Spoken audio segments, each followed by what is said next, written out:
I got 2 questions for you, Mo. What you got? On a scale of 1 to 10, how bad you about to gross us out? I would say about a 7. A 7, okay. On a scale of 1 to 10, how much are we going to reevaluate how we touch things in our life? Maybe a 10. Okay, there you go. I think that's a 10. Okay, what you got? So this stemmed from the conversation that we had a while ago about the gyms and why the gyms can have so many germs on them because people are touching dumbbells, not washing their hands and things of that nature. And so it made scientists compile a list of items, and it makes you guess which item do you actually think would have more bacteria. So I want to test your germ knowledge this morning and see if you can guess which one of these 2 items actually contains more bacteria, because it may surprise you. All right, germ knowledge. Abby, how you feeling about yourself? For me, I have very high germ knowledge because I have this thing called OCD, or health OCD, where I'm afraid of getting sick. So anything that I think might be a little nasty, I'm washing my hands after. Oh, this is perfect for you. Oh, yeah, I'm a win. Okay, all right, let's do it. The first item, which one of these items contain more bacteria? A kitchen sponge or a toothbrush? Dear Lord, baby Jesus, may it please be a kitchen sponge. I think there's a big question. Is a toothbrush in a bathroom where people close the toilet lid when they flush or keep it open? Okay, Einstein. Right? I don't think I have that It's information. definitely the toothbrush. Toothbrush. Well, now that Cassie said toothbrush, I feel like I need to say toothbrush. They're all gross, honestly. I'm going toothbrush. Going toothbrush. Give it to Kristen. Yay! It is the kitchen sponge. God, thank God it's a sponge. I was trying to manifest that it was a kitchen sponge. And the thing with kitchen sponges, and because they gross me out. They gross me out because I think like you're wiping and then you just put it under the sink and you squeeze it and then you wipe something again and then you just put it under the sink. And I just feel like people, they need to have a limit on how many times they can use the sponge. Absolutely. You should only use it a few times. They say sponges are used for cleaning and often stay wet, making them a perfect breeding ground for bacteria. That's how I feel about hand soap, because I'm like, well, I feel like if you got stuff on your hands and then you're washing it, that's like supposed to be a safe place, but it's not. But is hand soap self-cleaning because it's soap? So as soon as you rub it, it cleans itself. This is actually very true. See, Okay. it's a good point. All right, number 2. Which item has more bacteria? A TV remote or a cell phone? It's got to be a cell phone. It's definitely cell phone. Yeah, I'd say cell phone. Cell phone it is. Even though the TV remote is typically the most filled with bacteria of something in a hotel room, phones are constantly in our hands and getting touched by many surfaces, making them hone a ton of bacteria. Would you rather lick the TV remote in a hotel room or lick the top bedspread sheet in a hotel room? Oh, Cassandra. Why? I'm taking remote. I'll just tell you right now because I don't want to know what's on that bedspread. They gross me out. Suitcases, body fluids. No, thank you. I'm You going need a bedspread. I'm going bed sheet because I'm going to hope. Not sheet. Listen. The top spread. The top, Like the duvet The that's over top. duvet. Like that. Like when The you walk comforter. into, Don't they clean it? they're supposed to clean it. not as often as they clean the sheets. The sheets get ripped off and cleaned every single time. But that top sheet or that top blanket or that top comforter, duvet, you whatever call it. And I'm cutting my tongue off after, either way. So it don't, I'm getting Clorox wipes on them no matter what. either way it go. All right, number 3. Which one of these items have more germs? Your wallet or your handbag? Oh, I'm going to say handbag because you put it on. I'm notorious for setting it on the ground, so I know the bottom of it has to be just disgusting. I'm going wallet because I think money is supposed to be like one of the dirtiest things you touch in your daily life. That's a good point. I'm going handbag for those times you go to the bathroom and there's no hook on the door.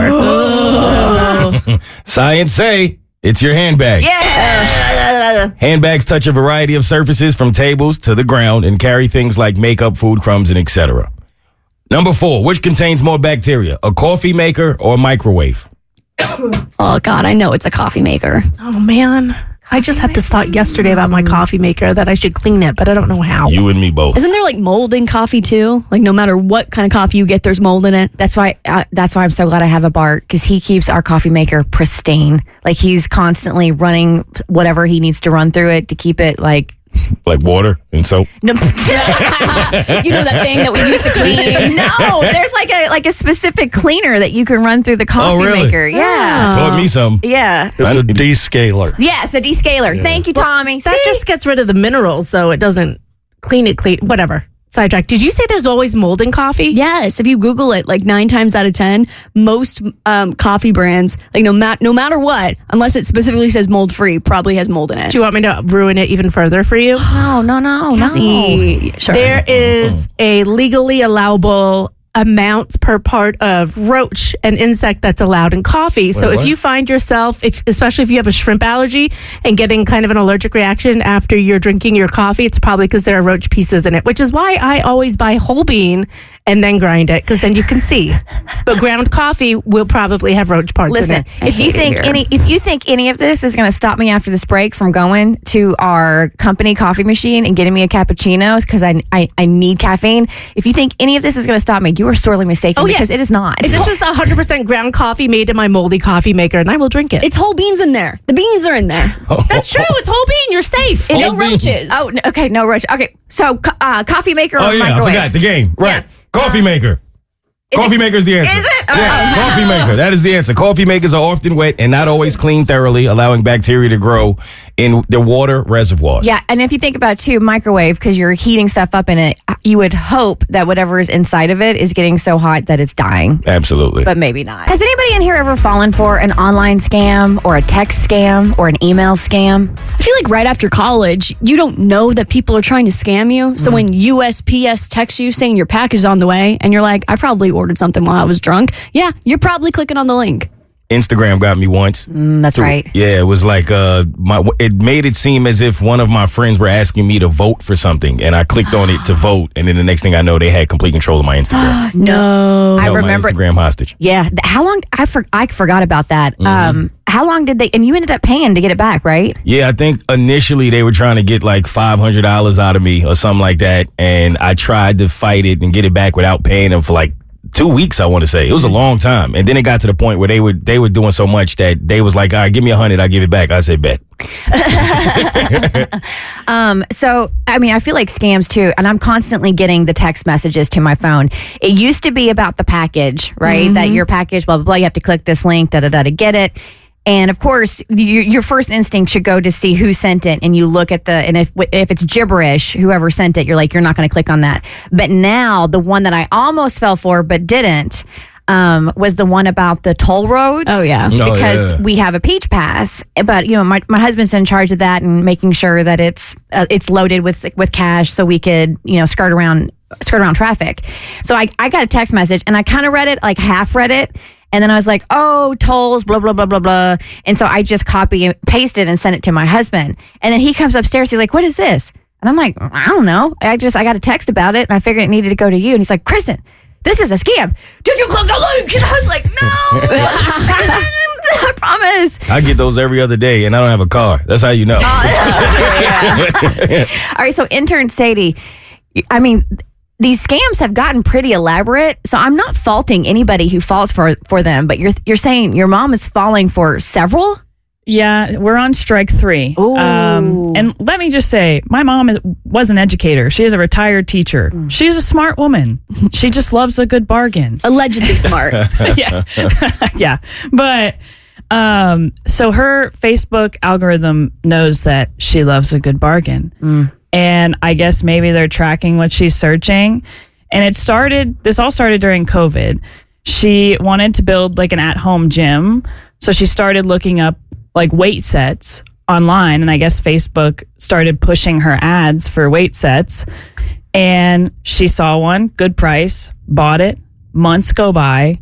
And what came in the mail was a 100-pack of COVID masks from the company of the weights. So had to get a new credit card, had to start the whole thing over. She took a little Facebook scam break. And I'm talking, these are like Comic Sans bad ads. But my mom's like, oh, it's a bargain. Let's go. Well, but however, teachers do love for kids the Comic Sans font. So I think it speaks to their teacher heart when they see it. No, I know everybody like hates on Comic Sans, but that was her go-to. So then it turned to a few months ago, she wanted some New Balance sneakers. And she lives right next to the outlets. We could just go to the New Balance store and buy new shoes. But she found a website on Facebook on a Facebook ad, clicked on it. They were like $80. So couple weeks go by and I'm like, Mom, send me the website. Send me the website, Mother. It was bad. it was real bad. So there was an actual website. Yeah, you don't remember which? It was like a fake site that sold fake sneakers. Yeah. Oh, it was like a third party They seller. selling old balances. Yeah. Or no balance once they get your credit card. Yeah. How old's your mom? She is 61. My mom always sends me stuff too, but it's like those copy paste chainmail messages. It's not quite a scam, but she's like, "Is this real? Is my Facebook going to be shut down if I don't share this with 10 people?" And I feel like after a certain age, you should have to add someone else to your account, and then they have to approve external links that you go to. Like parental controls, but for your parents. Yes, exactly. Yeah. No, and she gets the toll things all the time, and I'm like, don't click it, please. All right, so that was strike 2 for as Mo said for the old balances. Yeah. What was strike 3? Well, and what happened with that one is she gets a call from the credit card company. Did you make a $600 charge? Uh-oh. So her $80 shoes got really expensive really fast. The third strike was this past month. And I'm like, Mom, how many more times do we have to go through this? And I'm talking like bad, the worst out of all 3 ads for plastic fake ferns, like the plants. Bless her heart. Oh, like God. 4 for $10. You know, I screenshotted it said, artificial plants. Boston fern is made of high quality silk material, making it looks very realistic. Its color is very natural and the touch is very good. Approaching reality. Makes it very vibrant and vivid.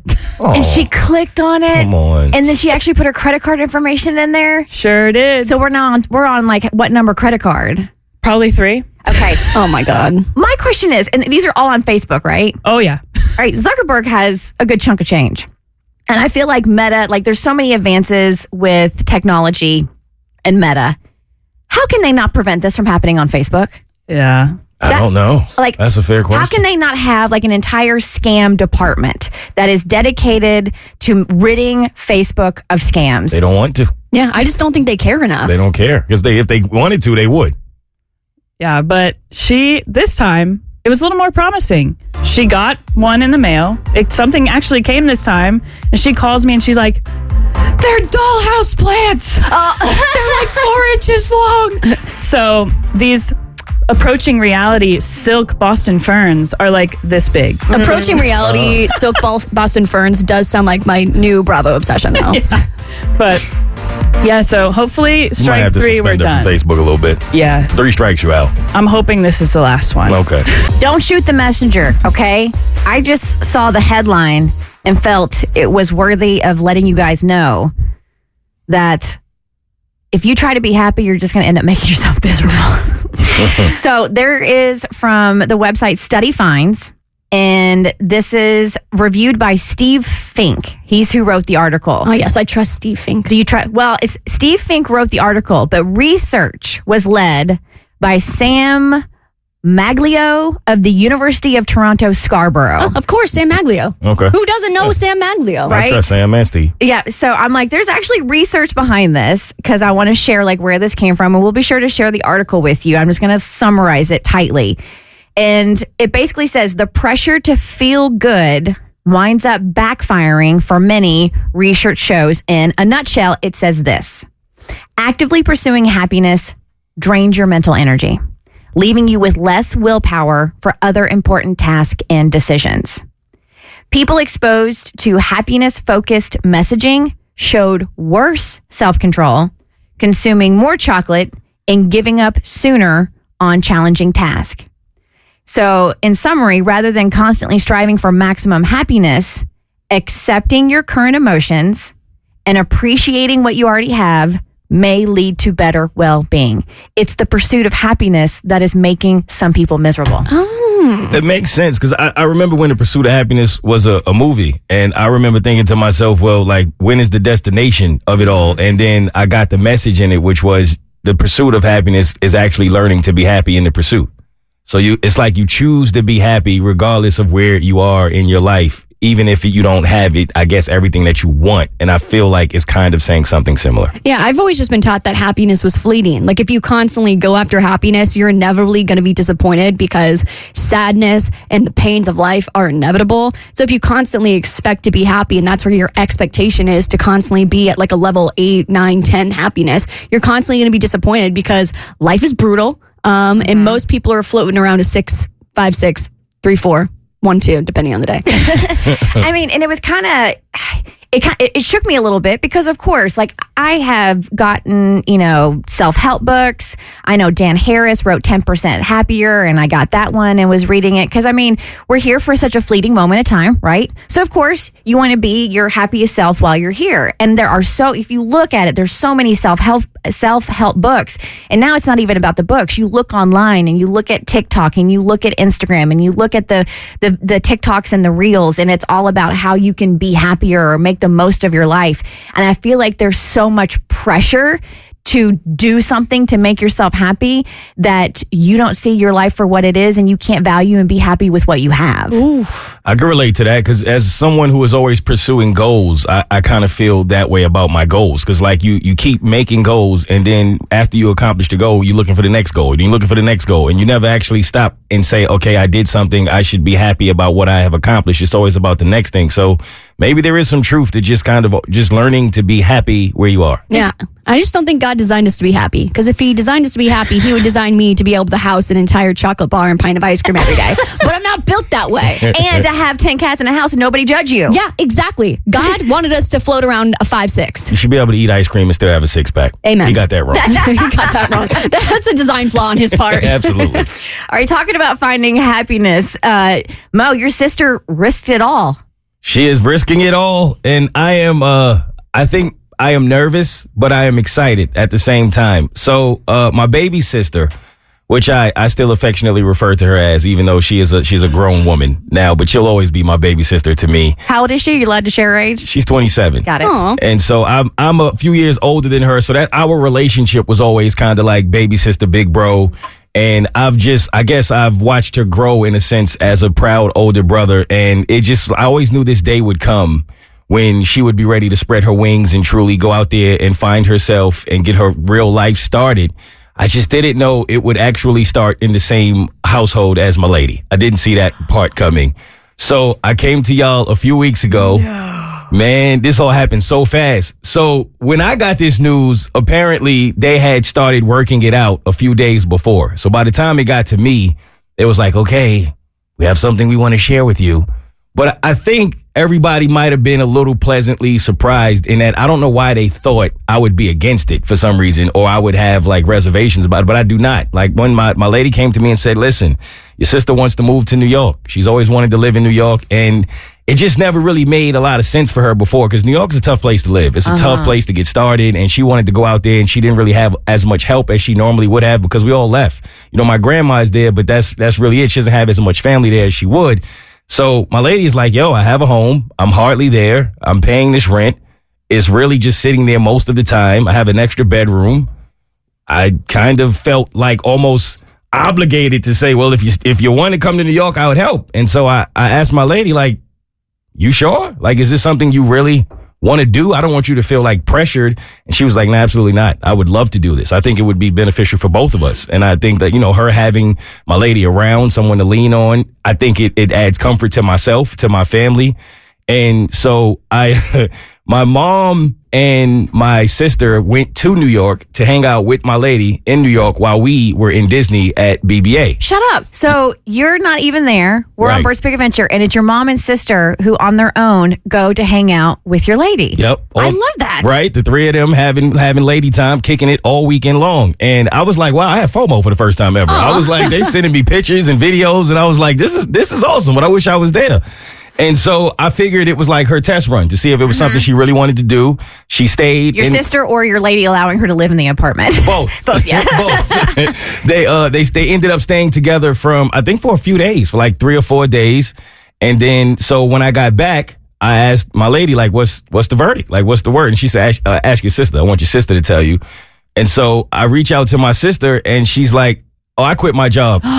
It's official. Oh my God. I said, wait, what? You did what? She's like, Reese, if I'm ever going to do it, this is the time. Yep. You know, I got to go out there and spread my wings and figure it out. So I gave my job in 2 weeks, and I am officially going to New York and moving in with your lady. That's so exciting. I was like, wait, wow. When's she moving? Within the next couple of months. That she's trying to arrange to have this done within the next couple of months. Like all of her stuff, everything in New York, like going for it all. Okay, so this is not me trying to rain on anybody's parade, because I do love this, and I love that she went and she tested the waters, and like this is the city that she wants to be in to spread her wings. I think all that is absolutely fantastic. I love how close your lady is with your mom and your sister. All of that is fantastic. But Mama KK is going to come out, and who I've had some poor roommate experiences in the past. And I'm not saying that's going to happen here, but I do feel like guardrails need to be established to make sure nothing goes awry. So is your lady going to like have some kind of paperwork for your sister to sign? That way everything's on paper. You know what to expect.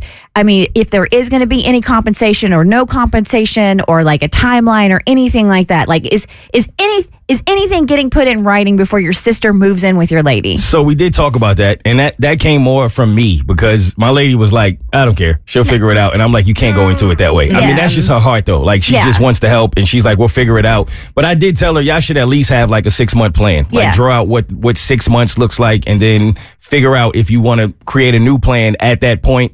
And she said she would be willing to do that. But I do think it will be beneficial because she really needs a roommate. I mean, she really is paying all of that rent for no reason. She's here half the week. She's only there. And then when she is there, she has 2 jobs. So she's barely even home when she's there. So I think the good in it is they will hardly see each other. The space will now get occupied. She has somebody to help her with the rent. And my only true concern is they're both a little messy. Okay. So at one weekend, that place can go it can go awry. It can go bad in there. But other than that, I think it'll be good. I think it's going to be good too. But you just said she'll have somebody to help her out with the rent. If any money is getting exchanged, I just highly to protect your lady, to protect your sister, to protect the integrity of the relationship of the family. I think a renter's agreement would be very, very smart to have. And I can tell your lady has a big heart. That was very apparent when she showed up to Cassie's house to help put up the Christmas lights. She's an incredible human being. I'm so happy the two of you have each other, and I want it to stay that way. Yeah, for sure. Me too. So I feel like a renter's agreement would be it's not a negative thing. I think it would be a positive thing. I agree. And I told her she should work on that. I also know as big bro, I might need to have a little emergency fund myself just in case it goes left. But I told them as long as I'm not the middleman in this and y'all can figure it out as 2 adults, I'm all for it. Oh, I'm so excited for you, but I'm also a little bit nervous. I feel the same exact way. We're looking for the most overrated life experience. 1-855-BERT SHOW, 855-237-8746. We're going to share ours and yours here in just a minute. But first, I have a calculator that will tell us how ugly our job is making us. Oh, I don't need a calculator for that. We see the Facebook video. Yeah, I just need to look at what's going on Facebook in the comments. People are telling me it's fine. Oh, same girl, same. All right, so there is a skincare clinic in the UK, and they have this online test that calculates how ugly your job is making you based on how it's aging your skin, okay? This is a gimmick. People are falling for it, and I fell for it too. I straight up went to this UK skincare clinic's website and did the very quick questionnaire. And it's basically asking stuff like shift patterns. So obviously we have an early morning shift, so I inputted that. Your regular hours, I put in there what hours we typically work, working location, how much we're in front of a screen, etc. Like we all sit for the entire show, so I included that as well.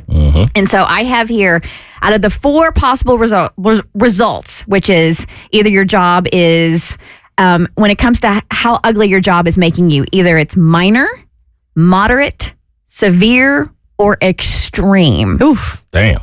And for us, sitting in this studio, talking into a mic, we got moderate aging. Okay. Oh, that's not bad. That's not extreme. It's not extreme. They're not calling us hags yet. And it's not severe. And apparently that's up because we sit and we are in front of a screen for so long. And because of our early morning hours, that's what creates the moderate aging process for us. I'll take moderate. Also, I mean, I feel like the levels of caffeine they should have asked about that as well. Oh, yeah, dehydrating our skin. Oh, yeah. That's a good point. All right, so most overrated life experiences. We were talking about the Family Feud taping not too long ago, right? Because we've been playing some Family Feud games because some people had some of the worst answers known to man.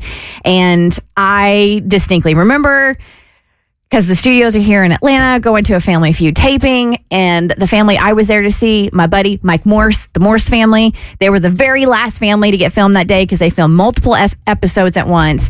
We were there for hours, and in between takes of the episodes, Steve Harvey would go change his suit, would come back out, and as they're resetting everything, would sit there and basically, what I felt like was lecture the audience on how to live their life. My husband and I, I'm not kidding you, my husband especially, he's like, I'm so done listening to this. I am 2 seconds from walking out. And I'm like, I'm sure they're going to get to play next. I'm sure they're going to get to play next. And I was there too. And it is a very long day in terms of taping. And Steve Harvey is a very different Steve Harvey than you see him on Family Feud when he's in between the actual show parts.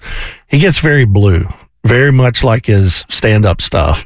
And my parents love Steve Harvey, and I've thought a long time about, oh God, if I could take him to Family Feud, they would love that because it's like on constant rotation at their house. But after seeing it, there's no way I could take my parents there. That's so funny because I don't remember him being blue. I just remember getting preached at. And I was like, I didn't sign up for church. I signed up to watch a Family Feud taping. It was funny because he was blue and then he turned around and talked about church. I didn't get to see Family Feud, but I did go to the Newlywed Game a couple times, and at that time, Sherry Shepherd was hosting it, and it was pretty much the same exact experience. It was all day. She would go in, and she would change her fit. She would come out. She would pretty much preach to the crowd about how you can better your life, and you have to sit there in between that. Then they tell you when to clap, when you can go to the bathroom, when you can drink water. It was rough. Why are all these game show hosts trying to become TED Talkers? Like, just go do that. Right, exactly. Sherry Shepherd. Very famous woman. She could do that. Easily. What about you, Abby? For me, probably meeting your celeb crush. Probably a little overrated. For sure. Sure. Showing up and you really overhype it in your head. And you're like, you know what? If I was just put in front of this person. Was that Schmeily Schmeen? It was definitely Schmeily Schmeen. Got it. Yeah. And then you're like looking over his shoulder and you're seeing all of his groupies. And you're like, yeah, I didn't have a chance. Prom. Really? Oh, prom is so overrated. Straight up, and New Year's Eve. And that one I agree with. But prom, I remember getting so hyped, and you get the dress and the corsage. And maybe it's just because I'm lame and my friends were lame. And it was in a gym. But we got to the gym, and I was like, wait, this is it? It's just a DJ and a bunch of tables? Oh, ours was in a hotel. Yeah, that's because y'all fancy. Ours was in a gym somewhere, and it was just so lackluster. It wasn't even like the movies. I was expecting the movies, everyone on the dance floor. No, everyone's sitting at tables, but you can't hear anything. It was so boring. Tommy, you got something to add? Snow skiing. Ooh. You don't like skiing? It's awful. A fat man on wooden sticks is not a good thing. It does make you sore AF, that's for sure. And this was years ago. Renee used to be a youth minister, and we would have to take these youth groups on trips to different things. Theme parks, love them. Snow skiing, I'll just stay in the snow chalet or whatever they call it. Okay, take the snow out of it. What about water skiing? Water skiing I could actually do. Yeah. I probably couldn't do it now, but there is a video of me somewhere in a chicken thong water skiing. Oh. On our old show, Kristen from Raleigh, that we were both on. Please find it. The showgram made you go water skiing with in a chicken thong. I still have said chicken thong somewhere at my house. I don't know. Why did we do a lot of stupid stuff on that show? He just brings it out for special occasions. I'm not. I know. Obviously I was on the show. I did many a stupid thing too. I'm not questioning that why you were on skis with a chicken thong. I'm questioning why you still have said chicken thong. Wow. It's hanging up in the basement. It's in a glass case. It's a favorite of Renee's. You never know when the pecker wants to show back up. All right. Okay. All right. Yep, there's the line. Crossed it. There we go. I'm uncomfortable. All right, so we have a Bert Show listener on the line that is sufficiently freaked out, and she is panicking at times 10, and she needs us to help us. Dana, what's going on, girl? Hello. Oh gosh. Okay. Thank you guys so much for taking my car because Oh my gosh, I can barely breathe. Okay, so your texting tutor is one of my favorite segments. You guys are the first ones I thought about when I did this. Okay, my boss's name is Gary. God, my boyfriend's name is Jerry with a G. Uh-huh. I'm in the bathroom. I just take a shower. I'm looking in the mirror, feeling myself a little bit. I mean, literally. Not, I mean, no, figuratively. Not literally, but figuratively. You're just looking in the mirror and you're like, oh, I look good. I look good, yeah. Okay, so I sent a seductive towel pic to who I thought was my boyfriend because I didn't have my glasses on and I accidentally sent it to my boss. I sent my boss a picture of me with a towel showing off my butt crack and my side boob. Oh! Not the side boob. Oh! Okay. All right. We got to stay calm. We got to stay calm, cool, and collected. Oh, man. I don't know. Has he seen it? What? Does it say delivered or red under it? It says delivered. Can you unsend it? Oh, what if he doesn't have red receipts on? Unsend? What? You can unsend it if it's quick enough. No, you not on an Android. You can't. Oh, that's on you, girlfriend. Yeah. Damn. Okay. So I have apologized. Should I explain what happened? Like, what do I could just ignore it, guys. I could pretend I didn't do it. I've been in a similar situation almost, not quite, but I accidentally sent a friend's picture to a group text where she was exposed and I didn't realize it. And the way you handle it is I think you got to go head on. So what happened is when I sent it out, luckily I was with their group and I didn't mean to, I didn't see it. I was like, everyone give me your phones right now. And I went through and deleted it. I think you got to call your boss right now. Listen to me. You call him and you say, I sent you a message meant for my boyfriend who has a similar name to you. Please do not check any text from me. When we get to the office, I will delete it. He gonna check that text. Yeah, well, but then at least you've addressed it and it's not like weird and out there and it doesn't look like you're coming on to him. I think you got to hit it head on so he knows like... Stop saying head on. Actually, it was side boob to be specific. You really got to pound the message in that it wasn't meant for him. Mo, what are you doing? I think What should Cassie Dana is do? right. I think you just have to be honest. You got to be real on this one. Listen, it was an accident. I am so sorry. That was meant for my boyfriend. I didn't mean it. And that's all you can really do. There's only one thing she can do in this situation. She's got to quit her job, change her identity, dye her hair, change her name, and never speak to anybody again. Oh, yeah, you could text your boss, surprise, 20% off my new OnlyFans. You might need it. Just saying. All right, so my head, my head goes to like the future and not just now, and I'm trying to reel myself back into the moment because I know we need to tackle this and we need to figure this out. And do you send something? Do you call? Do you text? Do you ignore? I'm also thinking too, when you go into work today, like I don't know if I'd be able to look that man in the eyes again. Yeah, that's gonna be tough. But what are you doing? You're married to a Bart and your boss is Bert. I know. So what happens if you send a little spicy text to Bert? I'm shocked this has never happened to you. Kristen, Yeah, how has this never happened? It Right? hasn't. Kristen, you don't have to worry about looking at him in his eyes. He's not going to be looking at your eyes. Oh man, that would just I'm Dana. That's doing that.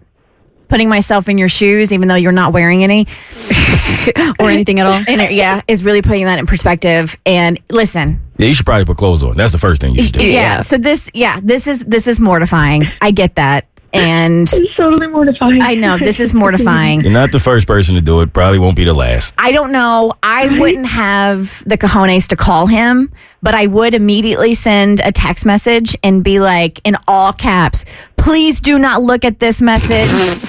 But then As you're reading the message, He's gonna don't see it. open this. okay. Yeah, you got to call him. You'd have to. You got to call her boy Gary or Jerry. Which one is it? So her boss's name is Gary. Gary. Gary's the boss. Jerry's the boyfriend. You got to call Gary. Got to. Jerry with a G. Oh God, Jerry's gonna cry. Okay. All right. Gary's having the best morning of his life. Yeah. Yeah, so just, at this point, just text them your turn. Yeah. Dana, immediately. Okay, we're gonna hang up with you. You're gonna call your boss Gary and tell him what. Under no circumstances do you look at that text message because that was meant for my boyfriend. Okay. Okay. All right. Oh God, I'm All right. gonna do it. All right, get some clothes on, girl. Breathe through it. Yeah, step one. Thank you. Dress yourself. Thank you, team. All right, Brunch listener Dana just called us freaking out. Rightfully so. And why was that, Abby? It's because she sent a naked photo to her boss on accident. It turns out that her boss's name is Gary. Her boyfriend's name is Jerry. So without her glasses on, she thought she was sending this suggestive photo to her boyfriend. And it turns out it did not make it to him. It made it to her boss. All right. So what was our suggestions again, Mo, of what she should do? I believe that we told her she should just get in front of it by being honest and just calling the boss and letting him know, listen, it was a complete accident. You share a similar name to my boyfriend and I meant to send it to him. And please don't check your text messages, which he will, but at least we got ahead of it. She don't need to be getting in front of anybody unclothed. This is also Put true. your clothes on first. And it's just going to be so awkward at work today. Absolutely. All right. So Dana, you called us back. What happened? Oh. Okay. Oh, my God. Okay. I'm slightly shocked. I'm shocked, guys, because I just screwed up my courage, and before I could I just didn't hit the green call button quickly enough, guys. And in comes ding, the work text ding. Okay. So before you could call your boss Gary back, he obviously saw the text and he texted you back. He texted me back. No. Okay, what did he say? You're fired. He didn't say anything. He sent me a picture of him.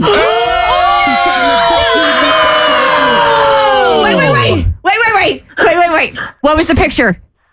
Dana? What was the picture? He's shirtless. Of him in a towel, and that towel is way too low. Does he look good? Cassie! My man just had that in the tuck ready to go. So he countered your bathroom selfie with a bathroom selfie of his own. Yes. Oh, girl, you gotta quit. Oh God! Now to be, I gotta move. At least it's not as awkward now.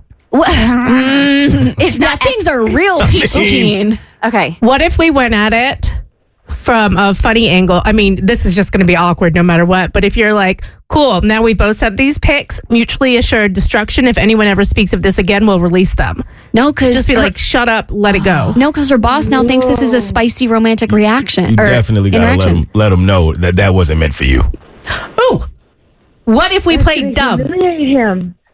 What if we played dumb and continued texting as if she thinks she's texting her boyfriend?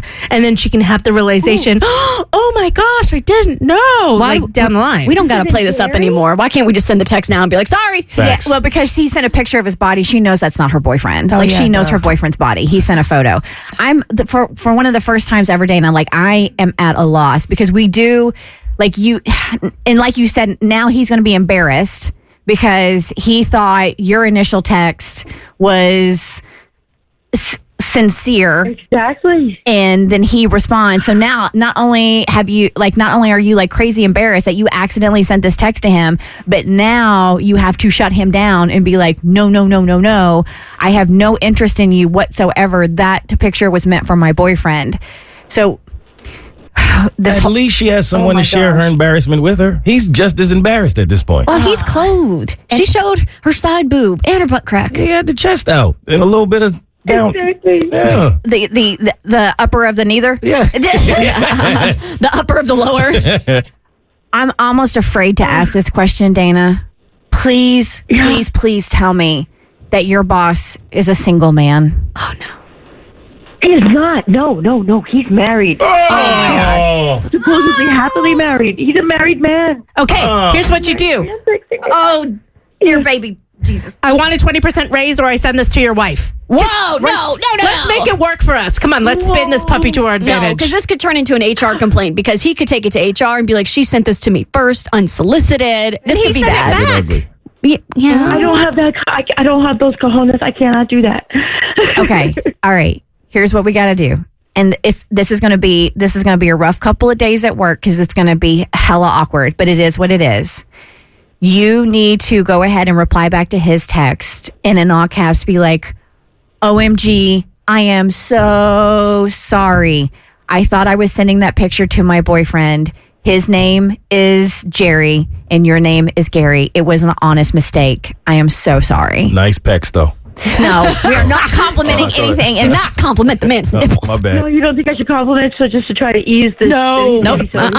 Do not compliment that man's No. nipples. Because he already thinks, he doesn't think the door is cracked. He doesn't think like the door is like, you knocked down the door by sending that photo. Granted, it was an accident. in like the Kool-Aid Man. Yes. He literally, but that's exactly what happened. He has The door and the legs are wide open. Oh my God. All and maybe the butt crack. My man Gary thought he won the lottery this morning. Butt crack at the crack of dawn, baby. He did. So what you have to do, Dana, is you have to respond and like lay it out. No. Let me use a different term. You have to respond. Do not lay anything out, Dana. We're not laying anything. You have to respond and correct your mistake and just be so embarrassed, be so apologetic. At the same time, I'm kind of like, I'm peeved that he responded the way he did, but she did respond with that photo. So what was he supposed to think? So I'm not trying to go down that route. He understood the assignment. Yeah, he understood it too well. But we all agree now she just needs to text and squash it and be like, oh my God, this was just a huge mistake. Absolutely. Unless you don't want to. Cassandra. What are you on today? I got a lot of sleep last night. Hell. All right, Dana, send the text and keep us updated, okay? Okay. Thank you so much for the support this morning, you guys. It's gonna be all right. Is it? It's not. Is it? I think. I'm going to be thinking about her for the rest of the day. Wondering how it's going to go with Dana and her boss when she gets to work. Right? Yeah, her boss is going to be thinking about her the rest of the day. That was a story. Listen, if you just missed what just happened with Dana accidentally texting her boss instead of her boyfriend, we have a podcast and you can catch up if you go to anywhere you go to download your podcast and you want to download the Bert Show podcast. But let's just say Bert Show listener Dana, she found herself in a little bit of a pickle and then her boss wanted to offer up his pickle and now it's a whole it's an even bigger pickle. We got so many pickles. Pickles everywhere. All right, so I want to ask you guys about the winks you get from those that you have lost. I don't know if I saw this somewhere and filed it away. I don't know if I made this up, but I like the sentiment. So we've talked about glimmers on the show before where you look for like the little positives and not even the little positives, but little things that just like put a smile on your face, like seeing a rainbow or, your kid do something cute, like these little glimmers. Whereas what I'm asking for is winks. So it's like your loved one from beyond giving you a little wink, like saying like, hey, I'm here. I'm still with you in some capacity and I see what you're doing. And I just want to give you a little wink of support. So that's what I'm looking for, like little tiny winks from loved ones you have lost. 1-855-BERT-SHOW, 855-237-8746. Because it's happened not once, but twice here recently with my dad. Oh, wow. So Pops passed away in 2018. I don't know why it's easier for me to remember the year than how long it's been, because it seems like it was yesterday and then it also seems like an eternity ago. But so Pops passed away in 2018 and I've been very open about grief and my grief journey. And I think it's super important to talk about. And I think it's important for people to remember just because someone dies, it doesn't mean your love for them dies. You're always going to have that. And you're going to want to remember them and you're going to want to talk about them. And I think for some people it can be uncomfortable and I respect that. Like if you're a part of the DPC, the Dead Parent Club, it's not a fun club to be a part of, but I'm of the mindset that I'm going to err on the side of talking about it than not talking about it because I think it's more cathartic and I think it's more beneficial for me and hopefully for some other people who are going through it. So here's what has happened recently. So, a little humble brag. I just celebrated 100 yoga classes. I just completed my 100th yoga class, right? Congratulations. Love this for you. It took me a hot minute to get there, but we're not going to focus on the journey. Here we're going to focus on the destination. So, I was pretty happy that I had done that. And so I'm in class and we're doing our sun salutations in the beginning. And this is just kind of like warming up your body. And lo and behold, a Beatles song comes on. And for those that don't know, my dad and I had a strong connection with the Beatles. And I'm like, oh, a Beatles song. But it wasn't just any Beatles song. It was Here Comes the Sun. Is it coming? Well, Tommy gave me a thumbs up that he had it, but here comes the sun. Here comes the sun when I say It was playing through the board.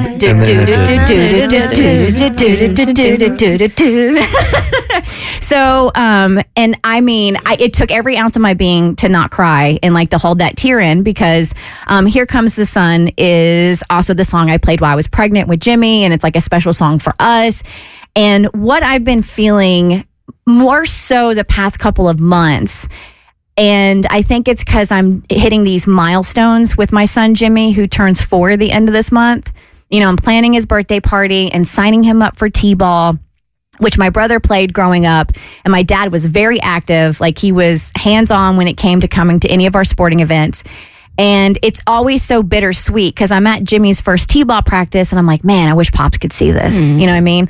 And then his 4th birthday is so exciting. Like, I'm so pumped to see my child grow and be healthy and become a year older. But at the same time, it's like it's another year that Dad has missed of his life because he's not here. So it's always just like this tug and pull of bittersweet. So that plays, and I'm like, oh, that was like a nice, because this is like, that's where I had been emotionally, and when I received that wink. But then I leave there, I pick up Jimmy from school, and I go over to Bert's house, right? And I'm having a play date with his girlfriend, Amanda, and her son, Asa. We were supposed to meet at a park, but long story short, we ended up meeting at his house, and we're playing there. Now, my dad's name was Jim. His family called him Jimmy growing up, but everybody knew and referred to him as Jim. So we're there playing and having this play date, and Asa looks over. They're riding this like electric Bronco, right? They have like this electric Jeep they're driving, and Asa looks over at Jimmy and goes, "Come on, Jim, get in. We're going for a ride." And for the rest of the afternoon, Asa calls Jimmy Jim for whatever reason. Like, he never has, or what. And I mean, I immediately like felt it in my soul, and I felt it was like another wink. And so it's just this weird place that I've been in, and I feel like it's his, and maybe it's coincidental, but I choose not to believe that. I choose to believe like this is my dad's little way of just winking at me and letting me know, even though I'm not earthside, and even though you can't see me in the flesh, I am in some way, some capacity witnessing your life and witnessing Jimmy from afar. And that's just the way I've chosen to take it. That's beautiful. And I feel too, just because there's just been moments, I'm like, man, I really wish he was here to see this and to witness this. And so now I've just been like, I don't know how. I don't know the science behind it. I can't give you how it's happening, but I do feel in some way he's watching Jimmy grow up. I love that. I think it's so sweet. And I had one that happened to me on our Bert's Big Adventure trip, and I didn't really realize it, but I came on here a while ago, and after my grandmother had passed, my husband just randomly started singing Josie's in a place far away. That song, I got the tune totally wrong, but y'all know what I'm talking about. And it's not music that we listen to, but her name was Josie, and she was in a place far away, and I took that as a sign. And at one of the nights on Bert's Big Adventure, like, I was just reminiscing like how great of a time everyone was happening. We were at dueling pianos, and I was sitting there being like, how lucky am I that I get to be a part of this trip and see these kids light up and have this like crew by my side. And it was either Tommy or David. It was Tommy. Yeah. And what'd you come up to me and say? I said, Cassie, did you request the outfield? Because that song is by the outfield. And you said, no, I was over here doing this. I said, well, they just played it, and Josie is here. Yeah, Josie. Oh, wow. They were playing Josie's in a place far away, and made me feel like a little nod that I was on the right track with how I was feeling. Hey, Brandy, welcome to the Bert Show. What wink have you gotten? Hey, good morning. We actually went to, my father-in-law passed before my son was born, and we went to his grave this weekend to put new flowers out. And what does Paw Paw look like? What does Paw Paw look like? Mm-hmm. And so I went to pull up a picture, and he died beginning of COVID, so like early 2020. And so I had to obviously scroll way back because, you know, you take way too many pictures of your kids. Of course. But I swiped up once, and it went back so far that the first picture that popped up was my father-in-law and my husband. Mm-hmm. And we all just kind of stood there, and we were like, okay. He's like, I'm here. Thank you so much. He does that a lot. I love that. Thank you so much for sharing. Beautiful. April, welcome to the Bert Show. Share your wink with us. Yeah, so hi guys. My husband and I just bought a house on Lake Martin, and that is where I grew up. My grandparents, Mima and Peepaw, had a house there. So for 30 years, learned how to ski there, spent every summer there. And this weekend, when we bought the house and got everything transferred over, I logged into the TV, and the Netflix profiles, the first one that showed up was Mima and Peepaw. And it just really touched me, and it was so special. Thank you, April. Hey, Sherry, welcome to the Bert Show. How is your friend winking at you? So I don't get winks. I get like shakes, stomps. I don't know what they are. But I have a friend who died in 2018, and every year around his birthday and death day, my computer gets glitchy. He used to send me flowers. Flowers pop up. Out of all the pictures on my computer, pictures of he and his family, like in 2018, he was supposed to go camping on a big trip with us, and some guy randomly walks up and says, "Can I take a picture of you guys with a Polaroid?" And he did, and it's me, my kids, and a big flash of light beside us. And then the last thing I'll say is, I don't know if you guys have ever heard of the guy a long time ago, John Edwards, but I went to one of his things, and he kept pointing, saying, "Somebody in this direction, somebody in this direction," and you think it's like fake. I never stood up, but he was like, "Whoever you are," and he started naming like dog names, family names, like everything. And my sister was with me, and she was like, "Oh my gosh," she was like, "That's us." I was like, "I know," but we never stood up. And he kept saying, "Whoever you are, just know," but we never stood up. So anyway. Thank you so much for sharing, Sherry. Appreciate it. You're welcome. All right, let's go with number 3, Austin. Hey, Austin, share some of your winks, bud. Hey, good morning, y'all. So my grandfather was my favorite person on this planet. And 2 years ago at my wedding, I didn't tell anyone, but I put a single yellow buttercup in a chair for him because that was his favorite flower ever. Now, flash forward to Monday, me and my wife closed our first house ever. So, Abby, prayers up for you in this season. Thanks. I just got a text from my realtor. Let you know. You got this. So all the chaos, it's stressful. We're like, did we make the right decision? My dog's running all around. And I look down, and in our front yard is a single yellow buttercup that has bloomed in the front yard. So it's like, okay, we got this. It's all good. Wow. That's all. And I mean, I think some people can easily dismiss that as just coincidences, but I feel like there's a deeper meaning there. Nah, if you've ever really experienced it, you know it's not a coincidence. You can feel it. So we played this audio of how Faith Evans busted Biggie cheating a while ago. But I started thinking, there's got to be stories out there just like hers of the crazy way you caught him or her cheating. It was like that doesn't have to be like serendipitous, but it was just a very odd, rather than just walking in and being like, "Oh, his pants are off," but like Is that the voice? I don't know what the hell that was, but anyway. So I asked you guys to submit your stories, and you did it justice. But in case you missed it, here is from Golden Era Stories on Instagram, and this is how Faith Evans busted Biggie. Big was just younger. He was just slipping up at times, just getting caught up and just doing stupid, man. It messed up their marriage. So if Faith wasn't a singer, she would be a great detective.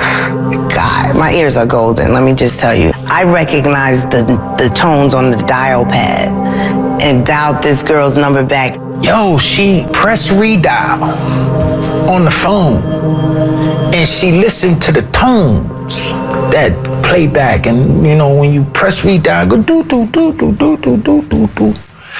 And she listened to every tone and found each number from the tone. Like, who does that?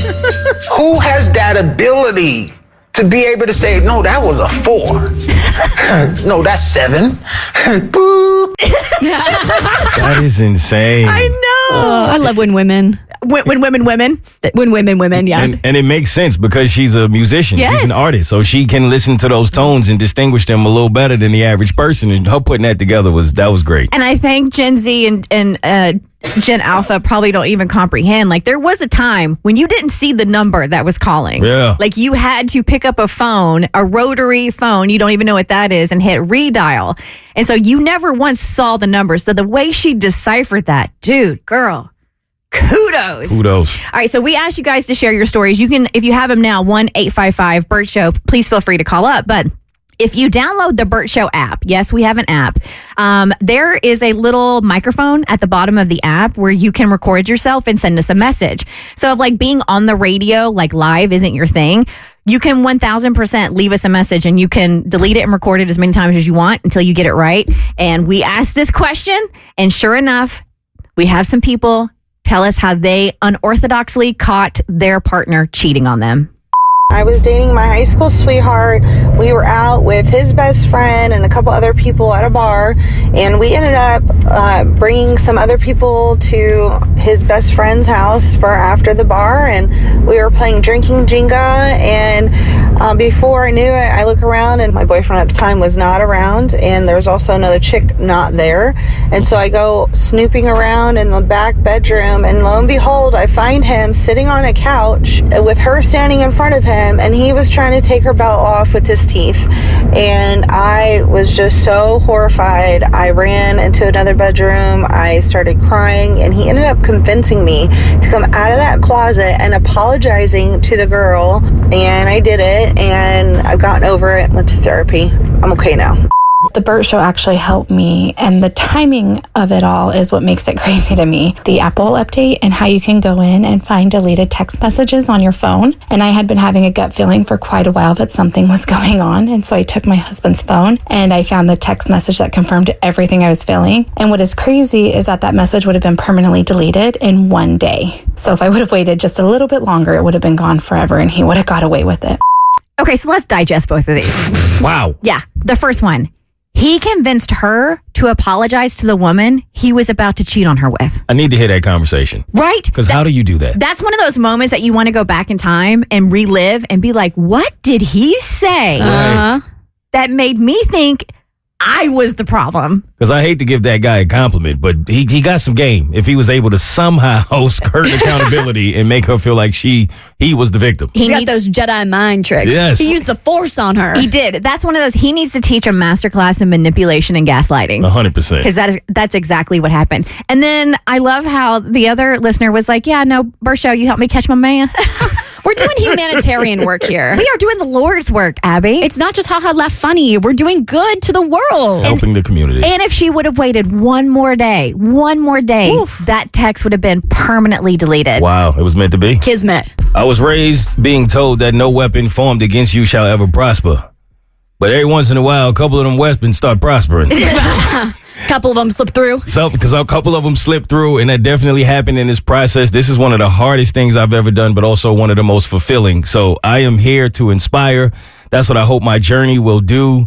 But my studio that I've been building and working on since December is finally complete. My podcast In the Moment, which is under Bert's Network Pioneer, is officially back, and the first episode releases today. Congratulations. Thank you. So exciting. Thank you. Yes. So this journey started for me back in December, early December.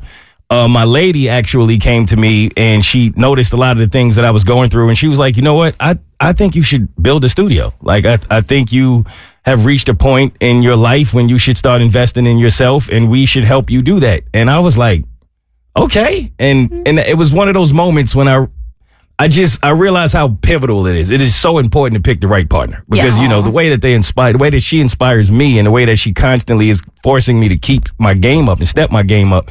It's a beautiful thing because it honestly was something I didn't even really consider. Yeah, you want to be with somebody that, one, accepts you for who you are, because we all have flaws and we all have faults, and that's okay. But also you want somebody who's going to elevate you, who's going to make you the best version of yourself in spite of your said flaws and faults. 1000%. And so I went to my guy Key with the idea, and he was like, I'm all in. So we were a team, the three of us, and we decided to start this journey.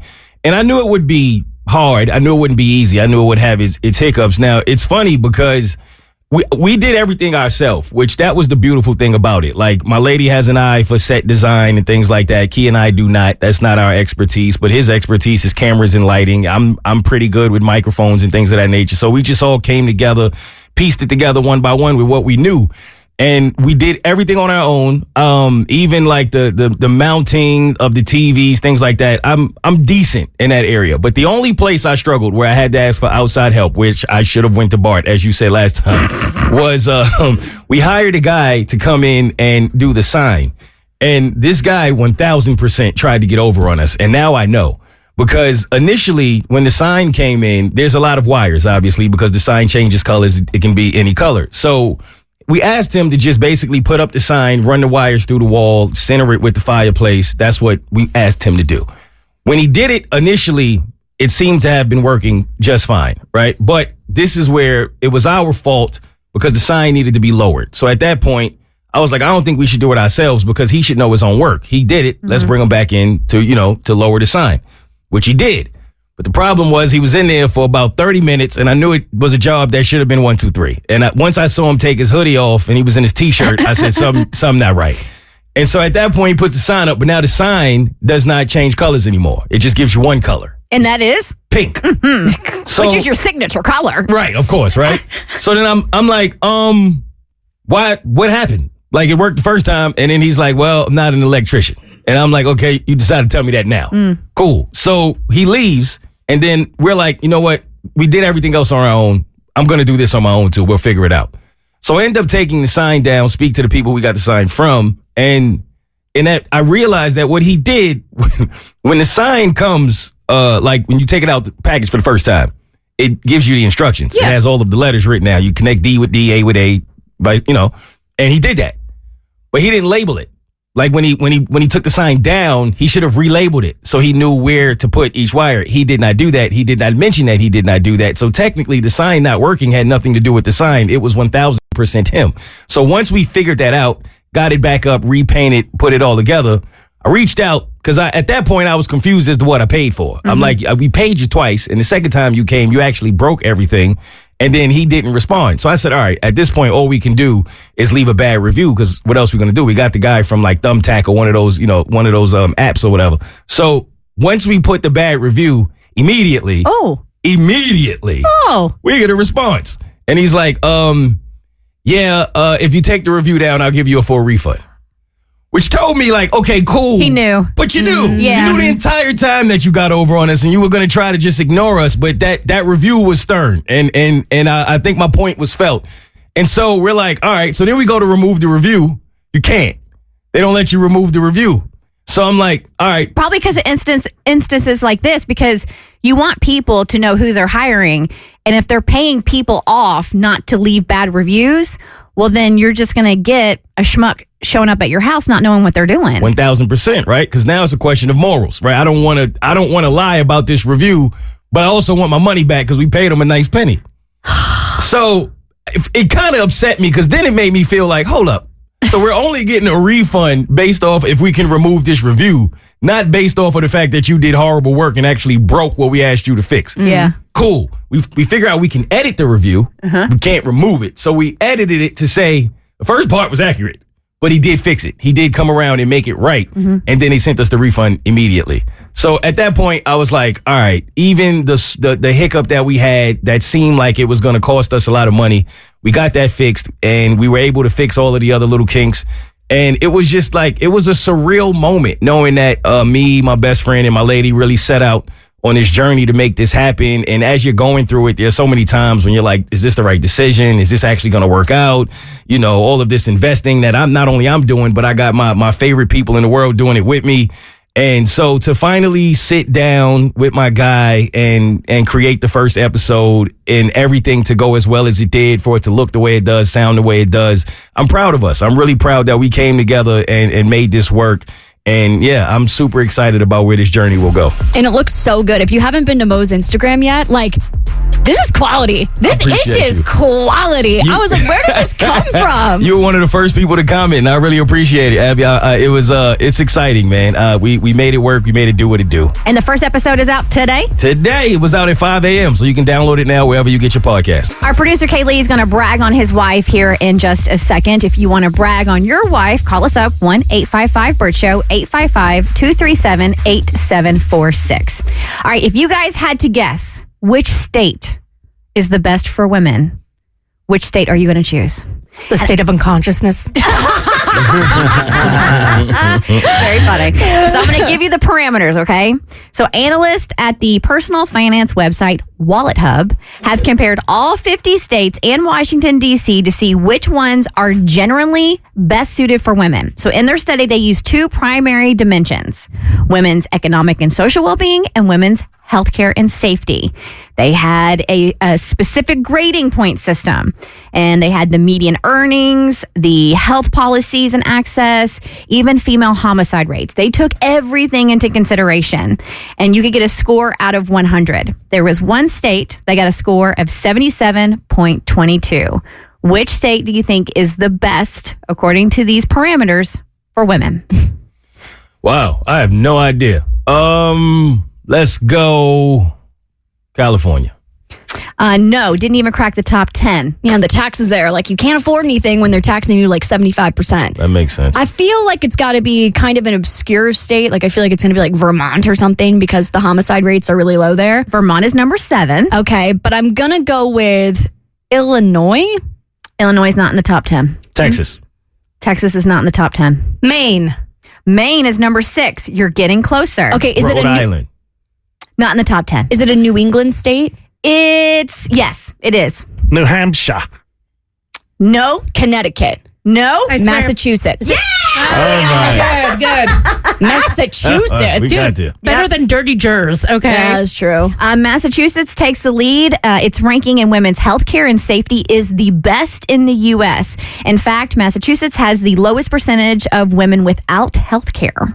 All right, now, if we have the best, we also have to have the worst. So which state do you think is the worst for women? Florida. No, this is easy. It's got to be like Alabama, Mississippi. Mississippi's number 1. Hey. What's 2? Georgia? Georgia's in the top 10. So as far as the worst states, because we love to focus on the negative rather than the positive, right? So let's crap on everybody. Coming in at number 10 is Missouri. Coming in at number 9 is Georgia. 8, West Virginia. 7, Wyoming. 6, Alabama. 5, Texas.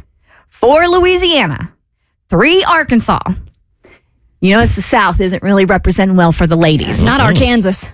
2, 2, Oklahoma. And then, like you said, number 1, Mississippi. Well, dang, I don't want to live in Oklahoma or Mississippi anyway. So, well, you're in Georgia, so you're just the 9th worst. So, yeah. All right, Kaylee, you want to brag on that beautiful wife of yours? Yeah, but first I'd like to say how lucky my wife is by having me as a husband. Talk that talk, I'm just joking.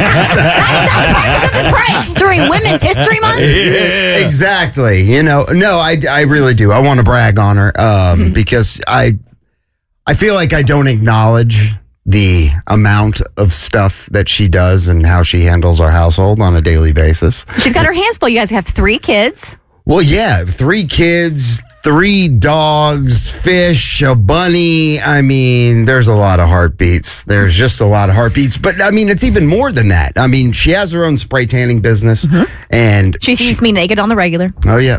That's a full time. That's kind of a part-time job, I guess. But you know, she just got a promotion, so now she is like product development and a purchaser for this pretty huge company headquartered here. Yeah, and that's a full-time job. She told me as I was standing there naked in my kitchen that she had just got a promotion and like she has her own office now. Ooh. Oh yeah, I mean, you know, product development and a buyer is a big deal. And I mean, this company has stores in Disney, I mean, all over. So it's a big deal. And so, you know, and I guess like I don't on a daily basis acknowledge and probably see all that she does. And I mean, just that level of detail that she puts into everything. Like the party you were just at. I mean, my daddy-daughter dance, like she handles all that stuff.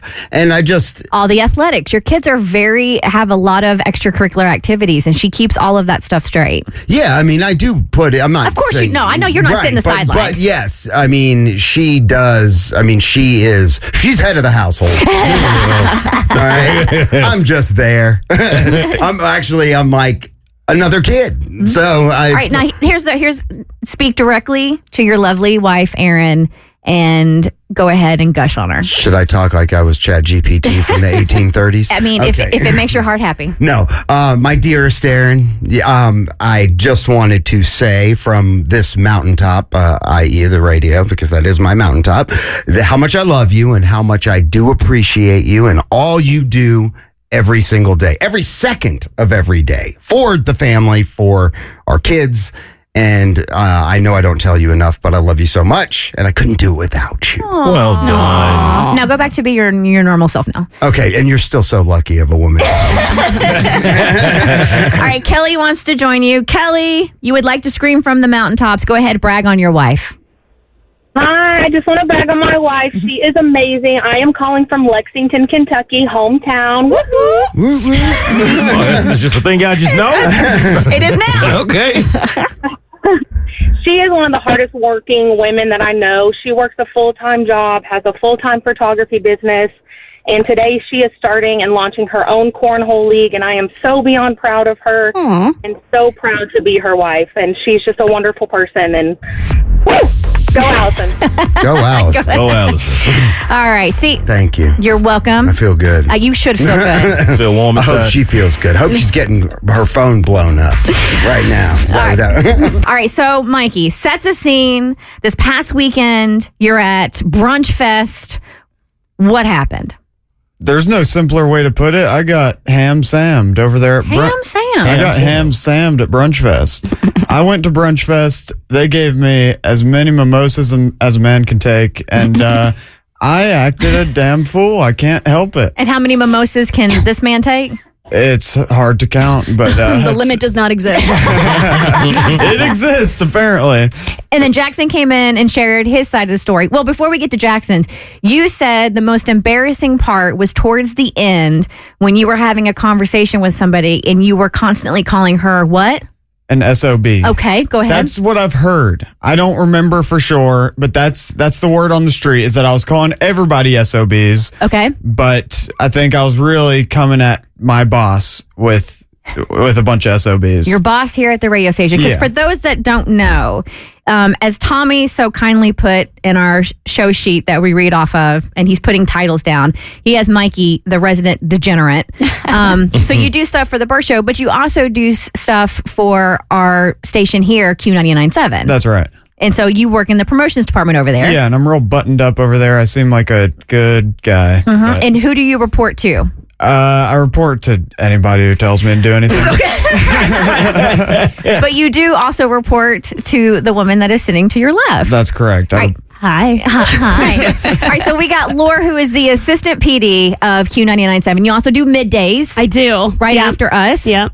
And welcome to Atlanta because you moved here not that long ago. Yes, yeah. December. I just got here. So, yeah. So we wanted to know, and this might be a recurring segment that we start doing because so often on the radio, you only get one side of the story, right? Mm-hmm. So you can have a little bit of a tainted, skewed view.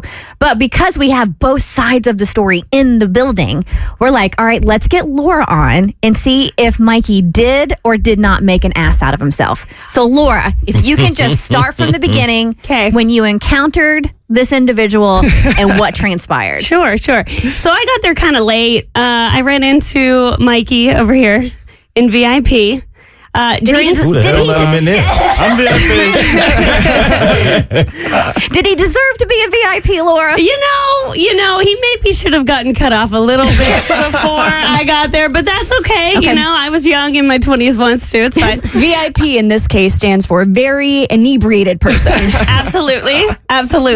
So, yeah, you know, we were hanging out. It was a very windy day. Just want to put that out there. So, what? This is important. I didn't even know that. The mimosas hit different in the windy day?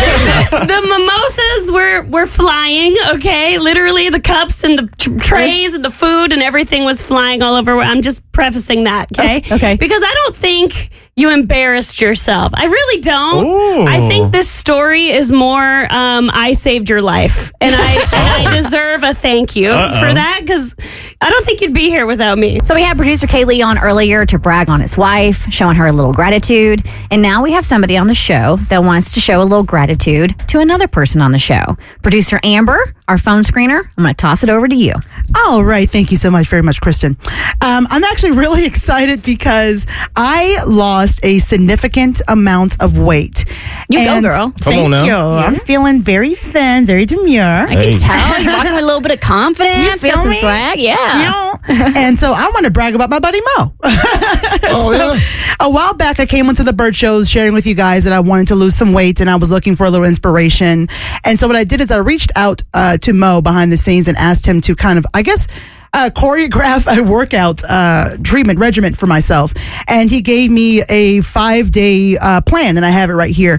And so what happened was I did everything he said, plus some like fun VR things that I like to do. MetaQuest has a great boxing games that kind of get you going, and many other fun games that kind of get you moving. Those are definitely fun. Oh, they are so much fun, which we got to box on VR one day. Let's do it. All right. But I wanted to thank you because not just your knowledge on the human body, because you do know a lot more than people would think, because you're not a professional trainer, but personal trainer, but you do know what you're talking about because you work out in the gym. Mm-hmm. So I told him, he sent me an email asking me about what my goals were. What were your goals? So my goals were not to be like super skinny. I just want to get under 200. I was 240 at one point when I was in Los Angeles. I was really depressed. I didn't leave my house much. I worked from home. So, you know, how that goes. And also eating healthy is expensive. So my SNAP, you know, it didn't last as long. Those smoothies at Erewhon ain't cheap. Yeah, you know. So I gained a lot of weight, and then the depression happened. So I stopped going out, and the clothes that fits were just like, you know, hoodies, sweatpants, that sort of thing. So I stopped trying. It becomes cyclical because you get in a funk, and then you don't move as much, and you put on a little weight. And then the depression increases because of the weight gain, and then it amplifies. Keeps going, and then it becomes hard to move. And then at some point, it became painful to work out, physically painful. My joints, my back, my breast as well. Everything was just, because they're so large, doing jumping jacks was not easy. You know what I mean? So I reached out to Mo, explained what my body type is. I told him what I wanted to do, which was to make my thighs a little thinner because I'm sick. I could really start a fire.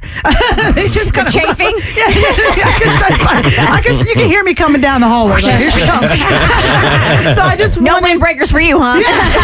No facts. So I wanted to change certain parts of my body. I wanted to get my waist a little slimmer so I could fit. My goal was to fit the clothes that I already have, and I have nice clothes, but I can't wear them because I can't fit them. So Mo read my email, took it very seriously, sent me a detailed workout plan that was extremely helpful, and I'm sitting here before you now 15 pounds lighter. Congratulations. Well, 14 pounds. That's awesome. That's so exciting. I'm feeling good, and I'm not giving up. I'm going to keep going because my plan is to get to under 200. And right now, the last time I weighed myself, I was 224. Before that, I was 244. And about 3 years ago when I first started. But when Mo took me on, I was at 236.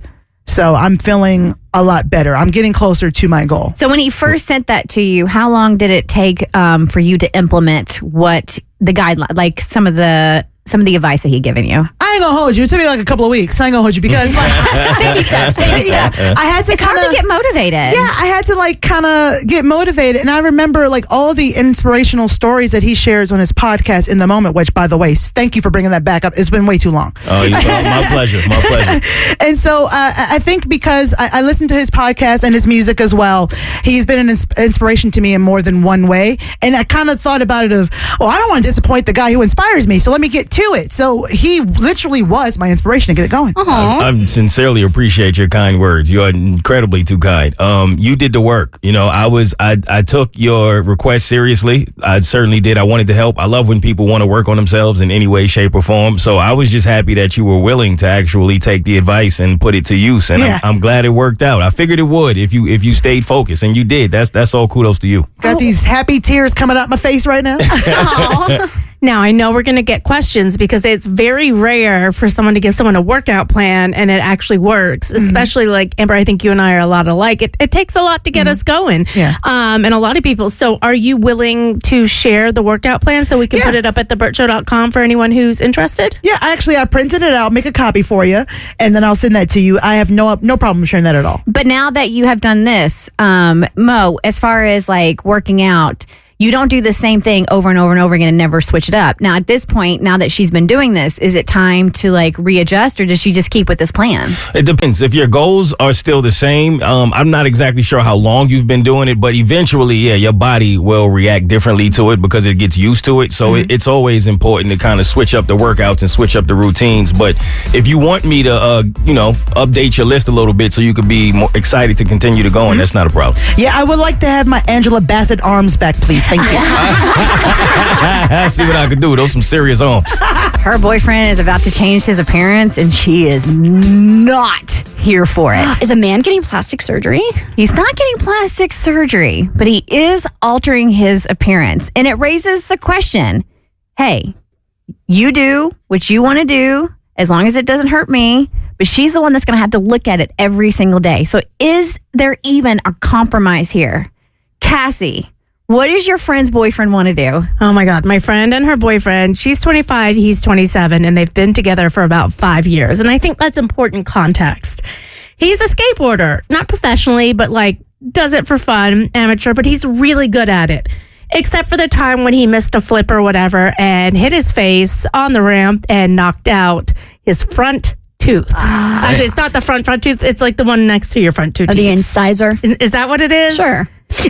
Not the front tooth, the one to the side. Why am I touching my teeth? I don't know. You can't see it. But so he's like, okay. And she's like, all right, no problem. We'll get dental work. You'll get a denture or an implant, whatever they do, and it'll be back to normal. No biggie. And so he's been making appointments and stuff. And then he told her the other day, babe, I'm going to get a gold tooth. I'm going to go, instead of like a white denture or whatever, a bright yellow gold tooth. So every time he smiles, that gold tooth will be flashing. And she hates the idea, but the problem is she's a lot like me in that she's like, don't tell me what to do with my body, and I'm not going to tell you what to do with yours. But for this, she's like, absolutely not. You cannot get a gold tooth. I refuse, which means he's doubling down. And he's like, you've always said you can't tell people what to do with their bodies. I want a gold tooth. I think it's going to look amazing. How cool. It's going to make me happy every time I smile. Her thing is, you're 27. You have a corporate job. Maybe don't get the gold tooth because it's right in front and it's going to be very distracting every time you smile. And then she told me I could share this. He doesn't know. She's not sure she can be attracted to him with a gold tooth in the front four of his teeth. A gold tooth is going to change all. They've been together 5 years. Right. Yeah. She don't like him that much then. No, she likes him, but it brings up stuff from her past. Like it's the just gold tooth does? She grew up in a trailer park, and so there were a lot of people missing teeth and with gold teeth. So in her head, she tried to escape. It was a long thing, but I'm like, all right, there's baggage to this. I thought you were about to be like, her ex was a pirate. Yeah. Which, pirates had gold teeth so they could pay for their funerals. Wait, what? Yeah, that's why they had gold teeth. So if they died in another country, you could yank it out and use it to pay for their funeral. Wow. Do you know that's why Morgan Freeman wears expensive diamond earrings? Because in case he dies anywhere or whatever, he wants somebody to be able to have money to either pay for his funeral or get his body back to where it belongs. Oh, wow. Really? I'm pretty sure I didn't make that up because that'd be a really weird thing to make up. Morgan Freeman is basically God. They'll figure it out. If I die, good luck to my family. Good luck with this cubic zirconia. Yeah. All right, so the question, are we going to allow him to get the gold tooth or not?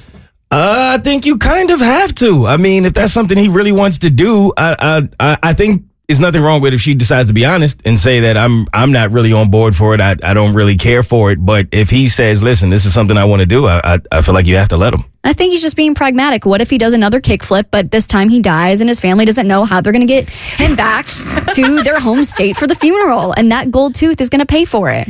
Screw wiring or Venmo or whatever you need to get that money to them. Get that gold tooth so they can get his body to his family. Okay, if we would have believed this, yeah, I was accurate. Morgan Freeman on why he wears 2 earrings. The truth is, these are worth just enough for someone to buy me a coffin if I die in a strange place. That's why sailors used to wear them, and that's why I do. Whoa. All right. Very cool. Okay, so if Bart came to me and wanted a gold tooth, and that's what I want you guys to ask yourself. The person that you've been with for 5 years, And I'm going back 5 years in our relationship, and he lost a tooth. I mean, my dude lost a finger, so we're kind of in the same boat, but not really. So if he lost his finger and wanted to get a gold finger. Goldfinger is cool. That's It's a kinda James fire, Bond though. movie. I mean, come on. That's dope. That really is. He's walking around with a bionic knuckle. Yeah, that's pretty sick. A gold tooth. I can't believe I'm going to say this. If that's what he wants, it's not hurting me. And I think, honestly, you would get used to it a lot easier. I don't think she's given herself enough credit. And I think you would get used to it a lot easier than you actually think you would. Abby? Is a no from me, dog. And for that reason, I'm out. Mo, your lady wants a gold tooth. I wouldn't. I don't think it would bother me that much. You genuinely, because I'm on my friend's side. I'm like, it's such an upset to if you had the gold tooth when I met you, I get it, but it's such an upset to your appearance. I would have a hard time wrapping my head around it. I think maybe I've just kind of trained myself to, if my lady wants it, that's just what she wants. Like, I'll figure it out. I don't think there's ever anything she would do that would be so disgusting to me that I couldn't deal with it. I would just work around it. It's fine. Y'all better Whatever than me. makes you happy. Yeah, I'm so, yeah. Well, it's split. So let her know. Mo and I, cool with the gold tooth. You and Abby, not so much. And that's helpful. I don't want to pay for a funeral either. This is just an investment at That's this all point. it is. All right, Abby, you've been making a joke about one thing on air, but after a recent episode of your podcast, Breakup Breakdown, you have decided you're never going to make this joke again. I know, I'm a hypocrite because I already made this joke on Monday. You did? Yeah, I was like, dang, I'm already like 1 for 1. Like 2 days has passed, and I like made this decision that I'm going to stop joking about this on air because now I feel like maybe it's insensitive. And then here I go Monday at 6:30 a.m. making a very quick joke about it. I want to guess, but then I think that would just get us in a world of hot water. So we're not going to guess what the joke is. But I do want to stress before you even disclose what it is, let's normalize learning new information or having a new experience that will open your eyes to something that you never thought of or you didn't have a firsthand account. So I would really love for society to normalize that you can change your mind upon hearing or experiencing something new. And let's normalize learning new information, deciding to move forward and be better, still making the mistake and going, I'll probably make that mistake 7 more times, but I'm going to try. And that's where I'm at with this particular thing. So this is all having to do with an episode of my podcast that was released last week. I have a podcast that's on Bert's Pioneer Network called The Breakup Breakdown. We dish out salacious breakup stories. It's so fun. And last week we had a story that really caught me off guard because at first it started very like haha la funny, and we were talking about the way that this woman got cheated on by her ex. And it's my favorite kind of episode because I love when we can joke about the hilarity and just absurdity of life sometimes, but then we can really get some good lessons about it. And so this breakup story all had to do with the fact that this woman got cheated on by her boyfriend, but he cheated on her with his cousin. And I make Alabama incest jokes all the time. If we talk about Alabama, I'm always going, they're screwing their cousins out there. And I made the joke on Monday again about incest. And I should know better because this story turned out to be this really interesting and like well-rounded tale of like, oh my God, yes, like how absurd is it that my boyfriend, soon to be husband, cheated on me at a family reunion of all places. But then when was it really a family reunion? It was like a family bonfire. So I'll give you the tea on how she found out. So basically they had, I believe, 2 children together. And he was like, I think at this point they have kids together? Yes, Kristen, the story is crazy. Wow. So she has 2 kids with this guy, and she's like, listen, or he was like, listen, I think we should get married. Hey, baby mama, I'm going to put a ring on it. I'm going to put a ring on it. But before we get married, there's something I have to get off my chest. And she immediately was like, I know where this is going. Like, he's going to say that he cheated on me. And he, of course, says, like, yes, he was unfaithful to her. And then, of course, she was like, when, where, who? And he was like, I don't want to tell you who, but it was at, XYZ bonfire. It was that night. And she was thinking about everyone that was there. And she was like, it was just family, couple of friends. And she was like, who was single that was there? And she goes, the only single woman there was his cousin. And so she goes, did you screw your cousin? And he goes, how did you know? And like was totally flabbergasted that she guessed it. And I guess there's a long family history of them together. I guess they lost their virginities to each other. But what was really sad and actually very fascinating to learn about is that, yes, of course, he slept with his cousin and that's very salacious, but this all has to do with generational trauma of this cycle of their families doing the deed with each other, sometimes non-consensually, which that's a whole other layer to it. And I was like, well, dang, maybe I need to stop making incest jokes because it's clearly coming from a place of trauma and actual like crimes that are happening. And it really made me look at the situation a lot differently, because at first I was like, wow, that's crazy. But you know, when you look at the deeper meaning of how they got there, it's awful and it's tragic. You got to the why. I got to the why. And see, sometimes it's just no fun to get to the why. I know. So feel free to call me out if I make an incest joke, because I'll probably keep making them on accident. Like you did on Monday. Like I did on Monday. So just hold me accountable. Mo, over under, she makes another one before the end of the week. I'm definitely taking the over. 1,000%. Bert Show. The Bert Show.